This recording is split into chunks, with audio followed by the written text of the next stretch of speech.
Hey gang, I thought I'd make a couple of videos to explain the process that we're going to use to make a page for your school for Facebook. So it'll be a bit rambling because I'll kind of do it really quickly as I go, but I'll try and show you the main things that you need to know, and then you can kind of explore this in your own time, if that makes sense. Okay, so here's my Facebook page, and if you have a look here, we want to go down the side here to pages, and if I click on pages, you'll see the list of pages that I currently kind of have. So you can see this is an organization I had a page for a while ago, and another organization, and then a parish that I still manage to have the Facebook of, and a test one that I've got down here as well. So the easiest way to create a page is just to go to create page. So this would need to be done by the person who's going to be the administrator of the Facebook account. So if we click on create page, and then we have a bunch of different options here. For a school, probably the best place would be a company, organization, or institution, because that's kind of where it fits into probably the best. So if we click on that one and we choose category and we go down to education, and then the company name, you would call it whatever you would like to call it. I'm going to call it test site. And then we just go get started. You can click on these Facebook terms and have a look at those if you'd like. I'll ignore that, but I'll let you do that in your own time. So we click get started. Get rid of that. Okay, so you can see up here we've got test site, and here's where we need to get started on this. We can add a picture for this. So if we click on the, we can either take a photo or upload a photo. We're probably going to upload a photo. And then we can, you can see here, it gives you a bit of a walkthrough. Welcome to your new page. Add a profile picture, add a cover photo, which will go up here. So you can just click there and choose a banner photo. Create a username for your page. So this is what people will see and how people will find you. So it needs to be as logical as it could possibly be for your school. So for you guys, it might be St. Patrick's Primary, Maxville, but I'll leave that up to you as to however you want. There are also some tips here that you might look at on how to choose an appropriate username, and you can go through that there.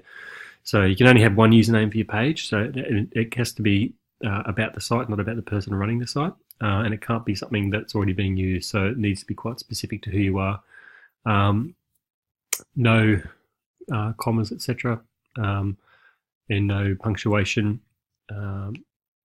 That's really about it, but it just needs to be something that it will help people find you, I guess is the point, because that's how they're going to find you, is by using this. All right, so I'm just going to go back. Okay, there we are.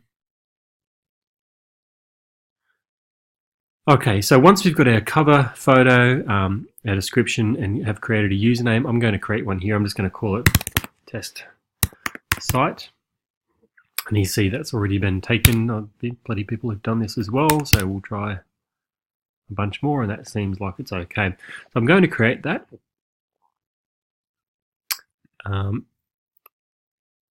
I won't add a cover photo, etc. A short description is where we can just add in, you know, we are primary school, Catholic. Yeah. So we've got about a couple sentences to describe who we are.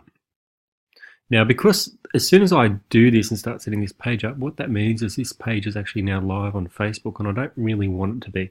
So if I go to settings here, and then I go to, where are we?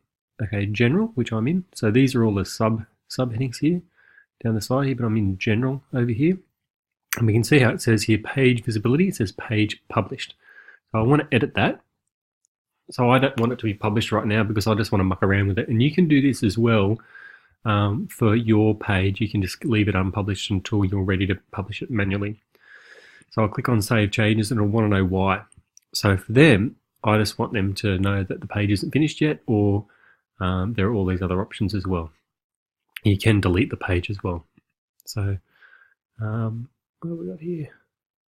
So I'll just click I need to put more content in here until I'm ready, and then I'll unpublish it, and then I can change that back later by just clicking on publish. Okay, so in general, let's go down some of these features and what they mean here. So we've got visitors posts. So if I click on that one, it gives me the options here. So if I click on edit, we have the options here. So do you want to allow visitors to the page to be able to publish posts? Now that's really up to you. Do you want to be the only ones who can publish posts on there, or do you want to allow people to come and post on the site? The option's really up to you. You might feel that you wanted to start by not allowing visitors, or you might have this option, which would be even better, would be to review posts by other people before they're published to the page. So I wouldn't allow people to post without you reviewing them before that. So what that means is someone will try and post, and then it'll say that needs to go to one of the administrators to approve it. And if you're happy with what they've posted, you just can approve it and move it forward down the chain, and then it will appear live on the site. So if one of your parents or one of your teachers wanted to post something on the site, say, hey, guess what, we've got this coming up, or a positive comment, they can do that. But if you don't like what they've posted, then you don't have to approve it. You can just delete it. So whatever you do, just make sure that you have review posts by other people before they're published to the page, particularly if you're allowing photo and video posts. So if you're allowing people to upload photos and videos, you'll need to approve, because they're going on your page, that they're appropriate, and that they don't have children who don't have permission to have their photograph published. Okay, so that's that first one about visitor posts. That's one of the most important ones to get right. Then we've got reviews. So again, for this one, we can disable reviews, or we can allow visitors to review the page. That means that they'll give it a star rating and a comment. So my advice would be to have that disabled, so leave that as it is. To have that disabled, we don't necessarily want people to review your Facebook page. Newsfeed for audience and visibility of posts. So what this means is, I've got to get my head around this. When you create a post, you can choose which people see it in newsfeed. Oh, okay. So this is where, if you create a post, you can narrow down which audience will see it.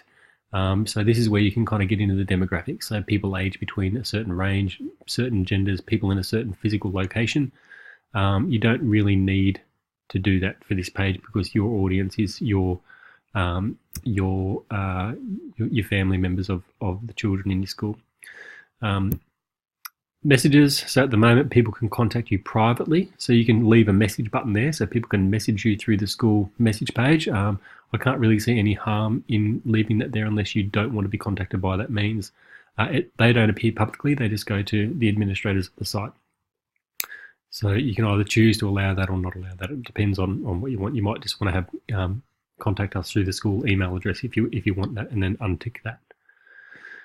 Tagging ability. So this is really up to you. So this means that if a parent, for example, was at the school for a fair or a concert or something, that they could tag your at St. Pat's Primary Maxville into it and say that they were there with you, if that makes sense. Now you may not want to do that. Or it also means that they can tag other people into a post that you've made, which you may want people to do. So you may want parents to be able to tag other parents of children that they've seen in a video that you've posted, for example, to let them know. And you do get more audience reach this way. So if you've published this, so just to clarify that, sorry, because I might have been a little bit confusing there.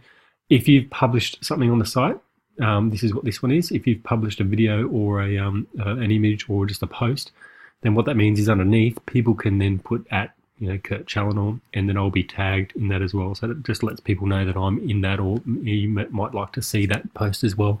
So this will get you greater audience reach, if that makes sense. So there isn't a whole heap of harm in that. It just allows people to share that information, if that makes sense. And then others tagging this page, which is what I was trying to get to before, which is where people can tag your page and kind of say that you're there. So today going to at St. Pat's Primary Maxville this morning for Christmas concert or something like that. So you can either allow people to do that or not allow it. It's really just up to you as to how you want that to manage. You can always have it on, and if you're having issues with it, you can turn it off. Page location for frames. So allow other people to use test site as a location for frames. Okay, so this is where people can tag your location. So it'll come up and say, I'm currently at St. Pat's Primary, Maxville. So you can choose whether you want to allow people to do that or not. It doesn't really matter. You can always tag yourself in as to where you are, but it's whether you want to allow other people to do that too. I can't really see any harm in this one either. Country restrictions, you don't need to do this, but you might like to hide or only show this page to people from, for example, Australia. So you can type in Australia here and then only show this page to people from Australia. So you're only limiting it to Australia. You might want to do that. Depends on what you want to do. If you don't mind people from other countries seeing what your kids are up to, or if you just want to restrict it to just Australia, then that's fine as well. Again, these are all kind of local decisions here. Okay, page moderation. You can block posts and comments containing particular words. So what this means is if you want to, so there's 10,000 characters, there's a 10,000 character limit here. What you can actually find is you can look up blocked words Facebook list, for example. And this way you can find a whole heap of lists that you can just drag and drop or copy and paste those words into that box to limit their use. So in other words, if someone tries to post a comment onto a post that you've made with an inappropriate word, a swear word, for example, then it would limit that. And the lists are quite clever in that they also take into consideration, for example, the word ASS and A55. So people try and be clever and use numerals and letters together, if that makes sense, to get around these restrictions. But if you get a good list, then that would limit those restrictions anyway, if that makes sense. So this is a way that can kind of prevent people from using inappropriate language or having inappropriate words on your site.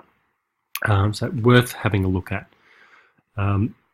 Then we have a profanity filter as well, which does a similar job. I would highly recommend turning this on to strong. So this will ensure that swear words get blocked. Okay, so people trying to use words and phrases and common words that Facebook has determined to be inappropriate, particularly if you've got the strong filter on, then that will save that issue. Okay, I'll quickly flip through this so that we can look at some other sections in another video. Similar page suggestions. Do you want people to see have recommended sites down the bottom? Might save sites that are similar to this site down the bottom. Up to you. You may not want to do that because it might show other similar schools in your area and it might be a little bit competitive, so you might tick that off, for example, but it's really up to you. Where are we up to? Page updates.